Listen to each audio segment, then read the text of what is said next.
Hello, I'm Brian Durlow from Frog Creek Partners, and I'm going to show you how to measure a storm drain without taking the grate off. And we have an app, the Field Asset Manager, the FAM, that we can share with you. Also, we have some spreadsheets that we can share with you as well, but it's pretty simple. So if you're using the app, you enter in your customer ID, who actually is buying it, and who's the owner ID, because who's buying it, who's owning it may be different, because you have people that sponsor. No. So the first question we look at in here, is it suitable for a gutter bin? I'm looking down in here, is there any major obstructions below the storm grate? Am I able to take the storm drain off? So I'm going to answer yes, it's suitable for a gutter bin. And then I'm going to go down, what type of storm drain is this? This is a drop inlet, because the water is dropping straight down. If you look right over there, that's a combination inlet because it has a drop inlet plus a combo hole in the back. I'm going to show you a little bit more about that here in a minute. So anyway, so I do the drop down menu. It's a drop inlet. I fine tune the map measurement, and then I'm going to name the street location. Right here, I'm in front of a hotel called The Height in Vale, but I would either do an address if you want to, or you can do the corner, say the southwest corner of 5th and Main on Main. So just do a good description of where it is. You might have a catch basin number 1, catch basin number 5. You have a nomenclature that you want to use, so name it how you can remember it later. So enter your street location, the city, the state, also the name. Your street location might be 512 Main Street, but the name of it might be the Ritz-Carlton, right down there. Okay, so the measurer, I always use initials. So as the measurer, I'm going to be VRD, but the data entry might be somebody else. But it's a good idea to keep track of who did what while you're doing the work. Now choose your method of measurement. Do you want imperial or do you want metric? I prefer metric. I prefer entering these in by millimeters because it's a lot easier for me to read rather than 1/8 and 1/16, 3/32, all that stuff. But if you can get plus or minus 1/4 inch, then it's gonna be accurate enough for us. So I'm gonna choose metric today when I measure this storm drain. So now I'm gonna look down in here, look straight down in the storm drain. Is it free of obstructions? I don't know if the camera can see it, but the only thing that I see right down there, down about 2 feet or so, is a ladder rung, and it's outside of the middle, so I'm not too concerned about that. But if you see a shelf on one side or the other, you want to make note of any obstructions in there. Okay, so we're just going to do this for a simple, I'm going to measure the length of the storm drain. This is going to be the length, so I'm going to find the edge right over there, right over here. It looks like it's exactly 1 meter long, so it's 1,000 millimeters right there. So I've just measured to the edge of the storm grate. It's 1,000 millimeters. It's 1 meter long, so I enter that in. Now the clear opening, this is an important measurement. They're all important. I wouldn't tell you if you wouldn't, but I'm going to feel underneath here for the lip that the grate sits on. Right underneath there, I feel the shelf, and it's equal to about right there. Okay, so I know I've got about 1 inch play, and over here, same thing. It's about right there. So I'm going to put the tape right about where the edge of that clear opening is, and right here. So I know, and when I say clear opening, it's a clear opening all the way down. So if I drop a tennis ball, it wouldn't hit an edge. So my clear opening is about 940 millimeters. So I'm going to put in 940, or you can put in 37 inches, whatever length you're doing. So that's my clear opening length. Now my storm grate width. I'm going to measure from the storm grate right here, right there, to there. It's 570 millimeters. It's 22.5 inches. So I'll enter that in. Now my clear opening, I'm going to feel underneath there again. You're going to feel what the grate shelf is sitting on. So it ends about right there, and under here, it ends about right there. So I'm going to measure the clear opening, which is underneath the grate, remember, and I know it's about right there. So it's at 500 millimeters or 19.75 inches. So I can enter that clear.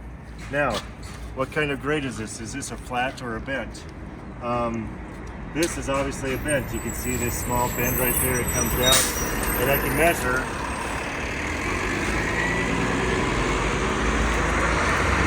See that? See that? I can see that that's a bent grate, and there's a 1-inch drop right there. So I'm going to say that it's a bent grate. Say bent, and it's going to say what is the depth or valley of the bent grate. If it's flat, you just indicate flat. But because of that, I can see that bend is about 1 inch deep right there, and it's got an offset of 290 millimeters or 11.5 inches from 1 inch. That way we can build the gutter bend to be the bend that you need. Trust me, this is a lot easier than it sounds. And then finally is the grate flat on the bottom.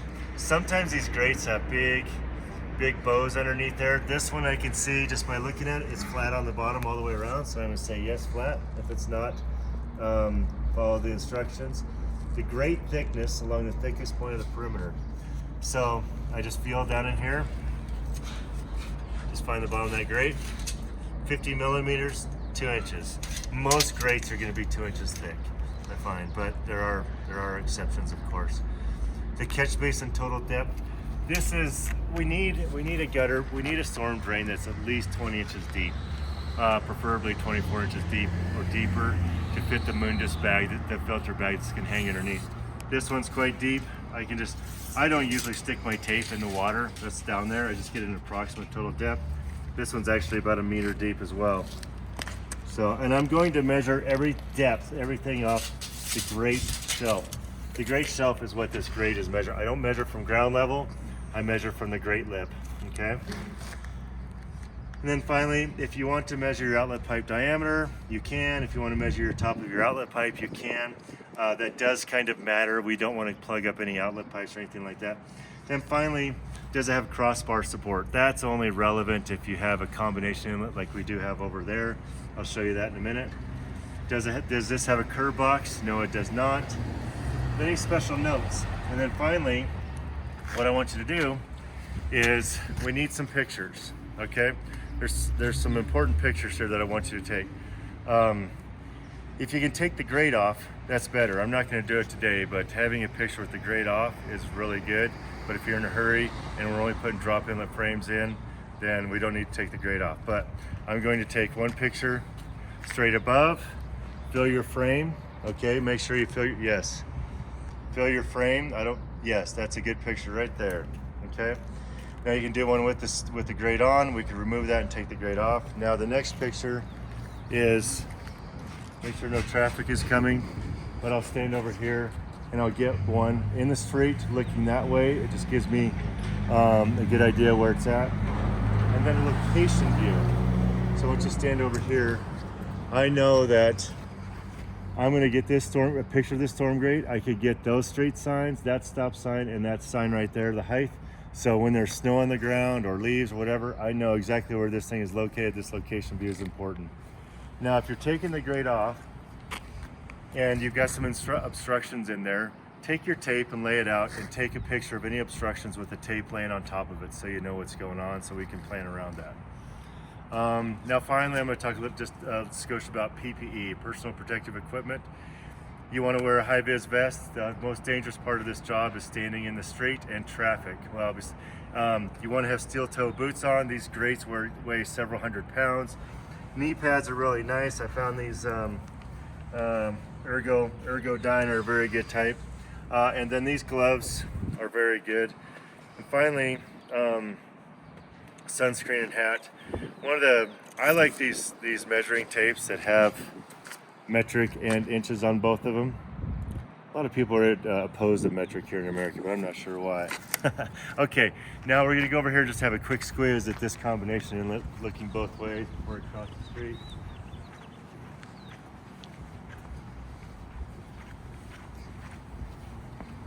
Okay, I will say this, storm drains are like snowflakes. No two are the same. I got your back, I'll watch there.